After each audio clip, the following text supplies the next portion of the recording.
ஸ்லாங்கூர் பூச்சோங்கில் பிறந்த ஒரு நபர் ஆயுர்வேத மருத்துவராகவும் டத்தோஸ்ரீ பட்டம் பெற்றவராகவும் தம்மை அடையாளப்படுத்திக் கொண்டதாக கூறப்படும் பொய் நடவடிக்கைகள் தொடர்பாக செரடாங் மாவட்ட காவல்துறை விசாரணையை தொடங்கியுள்ளது.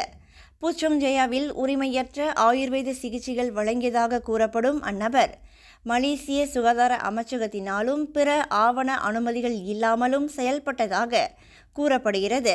அந்நபர் டத்தோஸ்ரீ பட்டத்தை தவறாக பயன்படுத்தியதற்காக விசாரணை நடத்தப்படுவதாக செரடாங் காவல்துறை தலைவர் உதவி ஆணையர் ஏ அன்பழகன் கூறினார்.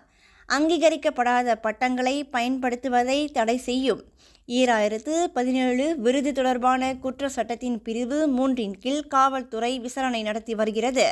குற்றம் நிரூபிக்கப்பட்டால் அந்நபருக்கு 3 ஆண்டுகள் வரை சிறை தண்டனை விதிக்கப்படலாம்.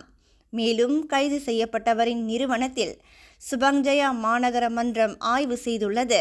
அங்கு உரிமையற்ற அனுமதியுடன் வியாபாரம் நடந்தது என்பதை உறுதி செய்யப்பட்டதாகவும் அவர் தெளிவுபடுத்தினார்.